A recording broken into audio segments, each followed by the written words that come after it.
Hello guys, welcome back to the channel, or welcome to another movie review. Tonight or today we've got something a little bit different. It's not a horror film.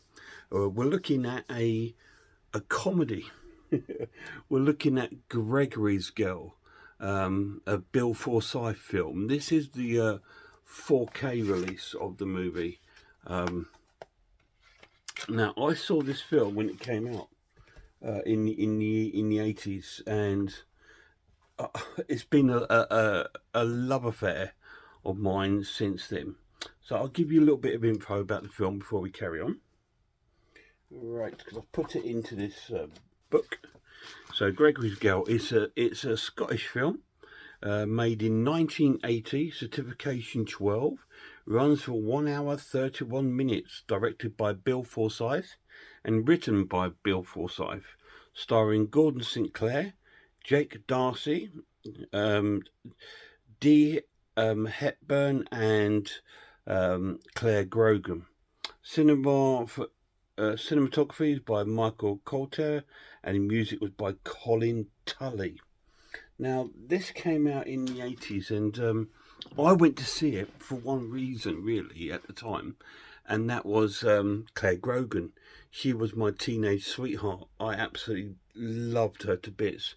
She used to be in a Scottish sort of alternative band called Altered Images, and they just come onto the scene, and I was absolutely in love with her. I mean, I was only about 14 at the time, so I was absolutely in love with her, and she was my pin-up girl. So I went to see it for that, and it turned out to be one of the greatest films of my teenage years that I loved. I bought it on, it come out on VHS and everything, and I watched it and watched it and watched it. So this film is based in Scotland, a Scottish sort of score, and Gordon Sinclair plays Gregory, who's a hopeless, I don't want to say weakling, but a weak sort of football player, and he plays under the instructions of Jake Darcy. Now, Jake Darcy is a fantastic actor. He also Jake Darcy starred in one of my favourite sitcoms called Still Game. He played Pete the Jakey, the homeless drunk in Still Game, and he plays the teacher in this one, the PE teacher. And Gregory's and his football team, they this is based around in this sort of Glasgow area, so it's all based in Scotland, based in like I think it's in like a sort of new town on the outskirts of Glasgow. I'm sure it looks like a new town. It looks like Stevenage when I watch it, to be honest, but it's wonderful. And their team is hopeless. They just played 8 or 9 matches and they've lost them all in a row. So the teacher, Jake, is looking at changing the team, and he wants to bring some new people in. And one of the people he wants to kick out is Gregory. And so Gregory persuades him to keep him on the team, but to put him in goal. So he goes in goal. So then he holds sort of there's all sort of adolescent sort of like clips in between of Gregory and his friends, all sort of like, you know, panting and sort of like lusting over young girls. And that's what we did at that time. And it's a very, very honest film, and it's very true to what it was like. It's exactly what it was like for all of us in this sort of time period. This was 1980. So we were all like this, all looking at girls, and, you know, we all fancied different girls, and we all fell in love with a girl, and we all fall in love with a different girl the next week, sort of thing. And that's exactly what it was like. And it's a wonderful time, wonderful time. I'm not sure if it's still like that now. I don't know. I don't have much contact with kids today, but that's exactly what it was like when I was that age.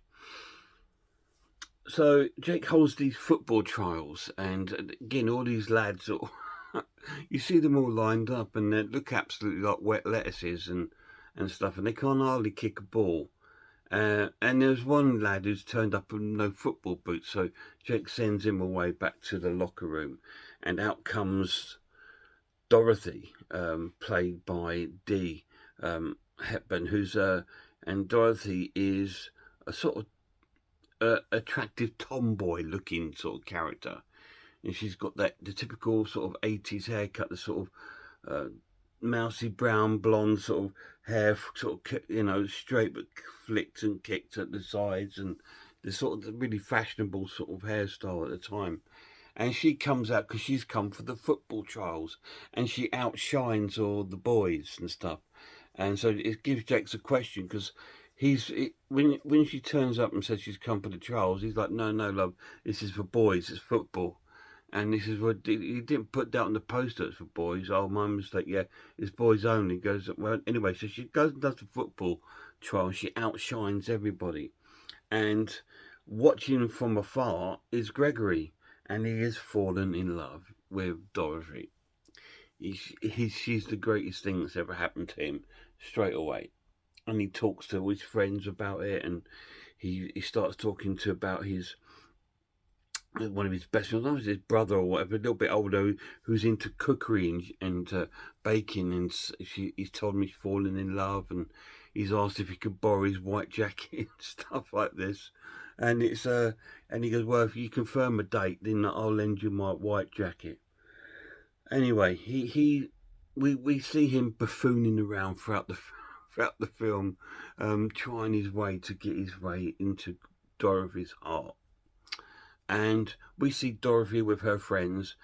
She hangs out with a friend called Susan, who's played by Claire Grogan, who does seem to show a bit of interest in Gregory. So you can see where the sort of film's going. And it kind of like plays out with our hero, Gregory, trying to hunt down this date, trying to get this date with the wonderful Dorothy. And eventually he asks her the question, does she go out on a date with him? You need to watch it and find out, so I'm not going to tell you what happens. All I can tell you, it's a wonderful, wonderful film, and it just demonstrates the sort of innocence of that time, in the sense, well, it the film has some things in it that would not be acceptable today. Like you got the girls going to school, and there's a workman going, "Woo, all right, love," and all this. I think, today that'd be like, what you're doing, as a schoolgirl sort of thing. But back then, it was not looked upon as being, the wrong thing. When I say schoolgirls, these are like sort of 17-year-olds. They're not like the young children. They're like older, the last year of school sort of thing age group. So, but that would not be accepted today. But of its time, it's just a charming sort of film. Nothing happens or anything like that. There's no, there's another weird scene when one of Gregory's and their friends, who's left school, he must have been like a year older, and he's got himself a job as a window cleaner, and he's cleaning the school windows and stuff like that.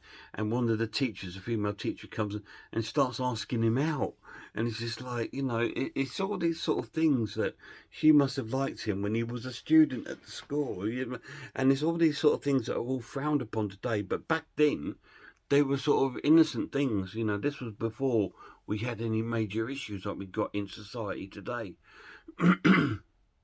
Society back then was a much more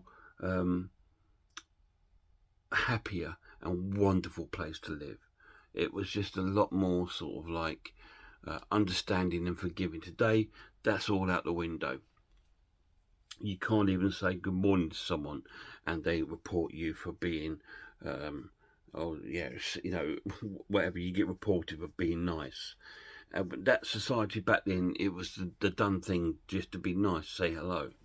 But anyway, back to the film, and all these wonderful sort of films, and you see two of Paul Gregory's friends that are trying so hard to get in with the sort of the girls, and they just don't have any luck. It's so funny watching them sort of like battle their way through the film, trying so hard to get girls. And Gregory seems to land on his feet throughout the film. He's sort of, I don't know if it's buffoonery or, Gordon Sinclair is a good-looking lad, back then. He's got that sort of 1980s haircut, a bit like the haircut I had ours at school, and he sort of fumbles around the film, and all the other boys at school fancy this Dorothy as well, and he's trying to get a date with Dorothy, and it's all these weird sort of things going on. It's absolutely fantastic. So what do I think of Gregory's Girl? I absolutely adore the film. It's absolutely amazing. I mean, I watched this back in the day in the 81, and I still love it today.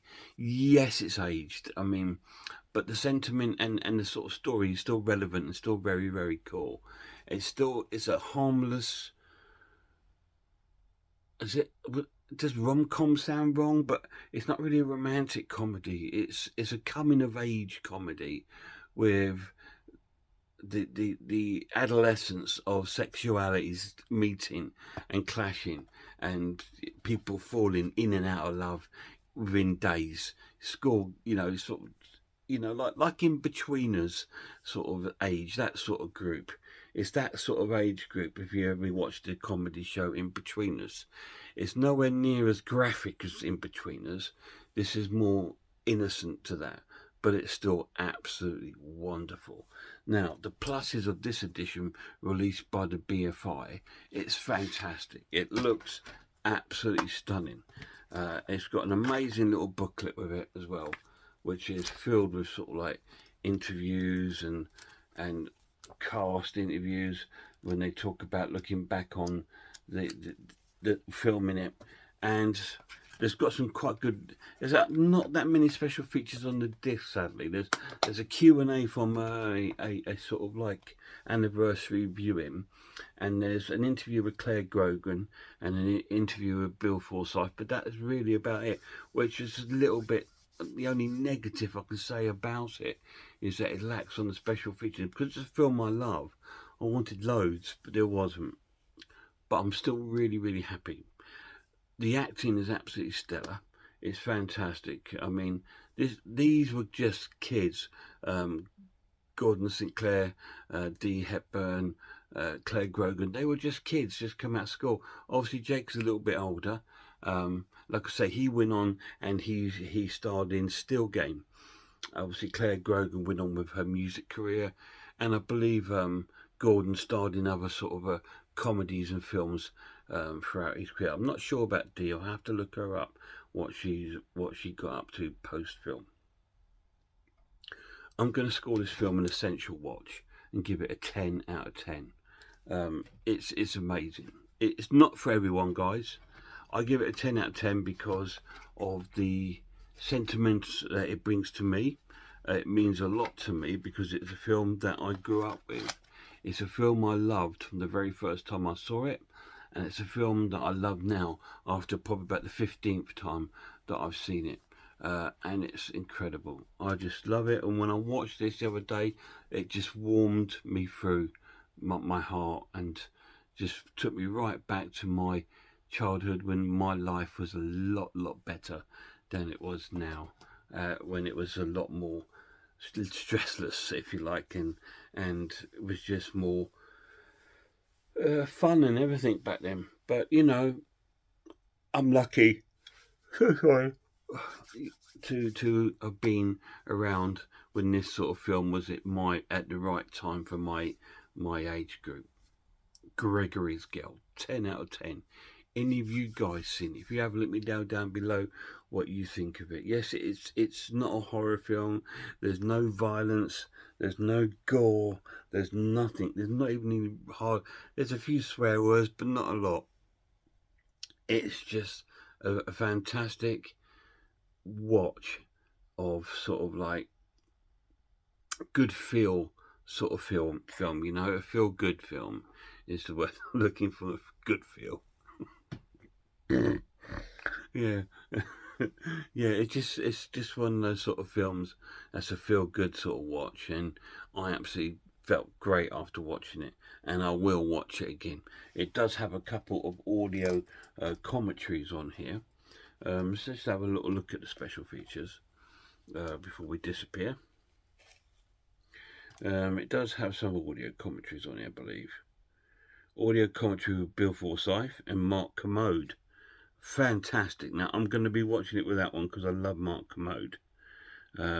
So that's really, really cool. And there's another commentary on it with other people.